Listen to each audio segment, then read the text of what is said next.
दायुधं त्रिजन्म पाप संहारम भीलपत्रम शिवार्पणम भर्भवस्व शाम सदा शिवाय नमः। चढ़ाइए। बेलपत्र पट करके बोला हूँ ना मैं, ऐसे चढ़ाइए बेलपत्र भगवान को। अब थोड़ा थोड़ा जल चढ़ाइए। ओम जल जल लोटा से। ओम भूर्भुवस्सुः, हाथ पकड़ लीजिए। ओम त्र्यंबकं यजामहे सुगंधिं पुष्टिवर्धनम् उर्वारुकमिव बन्धनं मृत्युर्मामृतात्। बस। अब जो जो अपना अपना है चढ़ा दीजिए उस जगह प्रसाद वगैरह। ये भोला हुआ को चढ़ाइए ना यहाँ पर।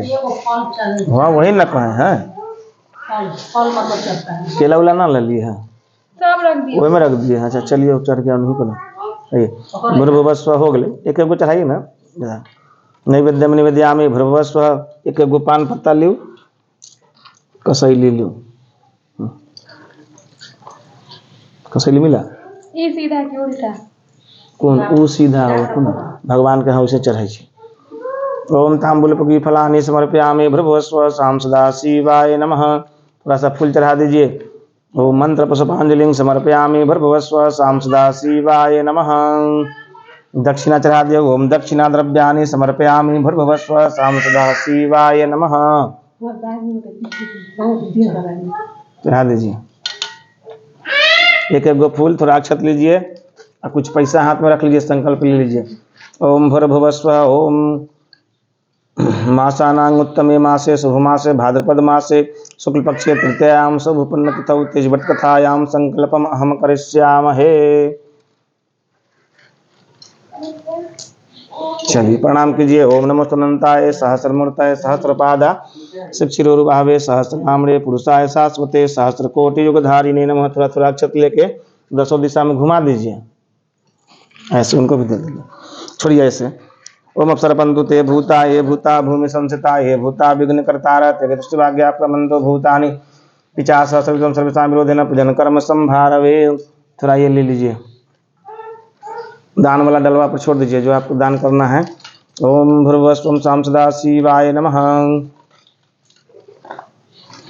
अक्षत फूल लेके कथा सुनिए।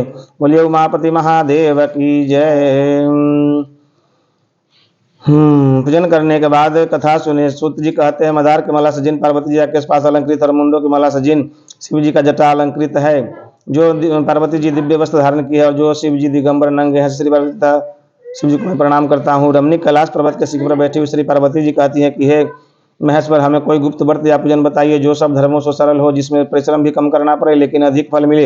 हे नाथ, यदि आप मुझ पर प्रसन्न हो तो यह विधान बताइए। हे प्रभु, किस तप व्रत या दान से आदि मध्य और अंत रहित आप जैसे महाप्रभु हमको प्राप्त हुए हैं। शिव जी बोले, हे देवी सुनो, मैं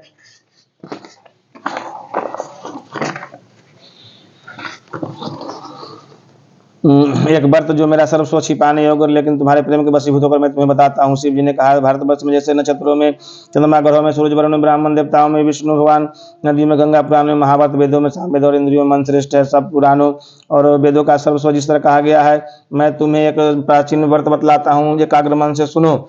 जिस व्रत के प्रभाव से तुमने मेरा आधासन प्राप्त किया है वह मैं तुमको बतलाऊंगा, क्योंकि तुम मेरी प्रेसी हो। भाद्रपद मास से हस्त नक्षत्र से युक्त शुक्ल पक्ष की तृतीया तिथि को उसका अनुष्ठान मात्र करने से स्त्रियां सब पापों से मुक्त हो जाती हैं। हे देवी, तुमने आज से बहुत दिनों पहले हिमालय पर्वत पर इस व्रत को किया था, यह वृत्तांत मैं तुमसे कहूंगा। पार्वती जी ने पूछा, हे नाथ, मैंने क्यों यह व्रत किया था? आप सबके यह सब आपके मुख से सुनना चाहती हूँ। उत्तर की ओर एक बड़ा रमणीक और पर्वतों में श्रेष्ठ हिमवान नामक पर्वत है। उसके आसपास तरह तरह की भूमियां हैं, तरह तरह के वृक्ष उस पर लगे हैं, नाना प्रकार के पक्षी और अनेक प्रकार के पशु उस पर निवास करते हैं। वहां पहुंचकर गंधर्वों के साथ बहुत से देवता सिद्ध आचरण पक्षीगण सदा सर्वत्र प्रसन्न मन से विचरते हैं। वहां पहुंचकर गंधर्व गाते अप्सराएं नाचती है। उस पर्वत राज के कितने ही शिखर ऐसे हैं कि जिसमें स्फटिक, रत्न और वज्रक मणि आदि की खाने भरी है। यह पर्वत ऊंचा तो इतना अधिक है कि मित्र के घर की तरह समझकर आकाश का स्पर्श किए रहता है। इसके समस्त शिखर सदैव हिम बर्फ से आच्छादित रहते हैं और गंगा जल की ध्वनि सदा सुनाई देती रहती है।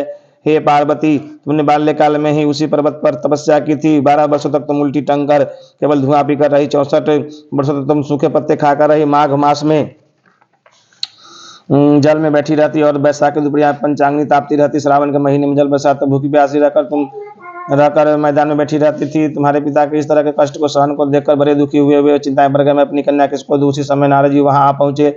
मुनिश्रेष्ठ नारद जी उस समय तुम्हें देखने गए थे। नारद जी को देखकर गिरि ने अर्घपद में आसन आदि देकर उनकी पूजा की और कहा, हे स्वामी, आप किस लिए आए हैं? मेरा हो भाग्य है, आपका आगमन मेरे लिए अच्छा है। नारद जी ने कहा, हे पर्वतराज सुनो, मैं भगवान विष्णु का भेजा हुआ आपके पास आया हूँ। आपको चाहिए कि यह योग्य कन्या रत्न किसी योग्य वर को दे दे। भगवान विष्णु के समान योग्य वर ब्रह्मा, इंद्र और शिव इनमें कोई नहीं है, इसलिए मैं यही कहूँगा कि आप अपनी कन्या भगवान विष्णु को देवे। हिमवान ने कहा, भगवान विष्णु स्वयं मेरी कन्या ले रहे हैं और आप यह संदेश लेकर आए हैं, तो मैं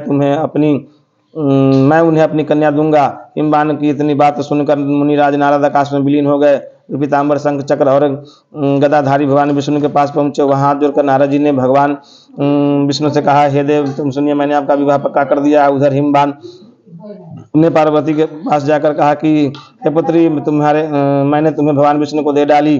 तब पिता की बात सुनकर तुम बिना उत्तर दिए अपनी सखियों के साथ चली गई और जमीन पर पड़कर तुम बड़ी दुखी हुई विलाप करने लगी। तुमको इस तरह विलाप करती देखे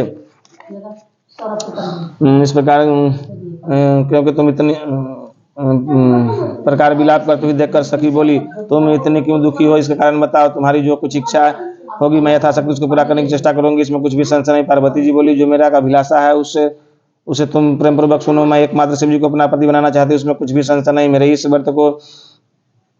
मेरे इस विचार को पिताजी ने ठुकरा दिया है, इससे मैं अपने शरीर को त्याग कर दूंगी। पार्वती की बात सुनकर सखियों ने कहा कि शरीर का त्याग न करो, चलो कि ऐसे वन को चले जहाँ पिता को पता न लगे। ऐसी सलाह कर तुमने वैसे वन में जा पहुंची। उधर तुम्हारे पिता घर घर तुम्हें खोने लगे, दूतों द्वारा भी खबर लेने लगे या किन्नर मेरी पुत्री को हर कर ले गया है।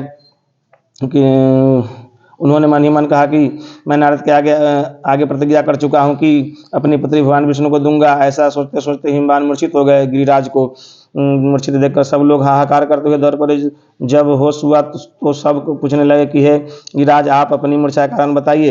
हिमवान ने कहा, आप लोग मेरे दुख का कारण सुने। न मालूम कौन मेरी कन्या को हर कर ले गया। ऐसा न हुआ तो उसे किसी काले सांप ने काट लिया है या सिख आ गए होंगे। हाय हाय, मेरी बेटी कहाँ गई? किसी दुष्ट ने मेरी पुत्री को मार डाला। ऐसा कह के वायु के झोंके से कांपते हुए वृक्ष के समान कांपने लगे। इसके बाद हिमवान तुम्हें वन वन खोजने लगे।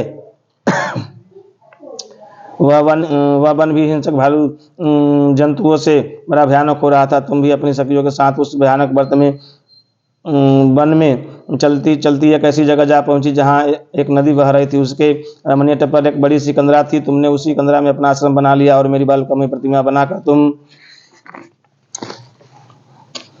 निराहार रहकर मेरी आराधना करने लगी। जब भाद्रपद शुक्ल पक्ष की हस्त तृतीया तिथि प्राप्त हुई तब तुमने मेरा विधिवत पूजन किया और मेरा रात भर जाकर गीता आदि से मुझे प्रसन्न किया। उस व्रत के राज प्रभाव से मेरा आसन डगमगा उठा, जिससे मैं तत्काल उस स्थान पर जा पहुंचा जहां पर तुम अपनी सखियों के साथ रहती थी। वहां पहुंचकर मैंने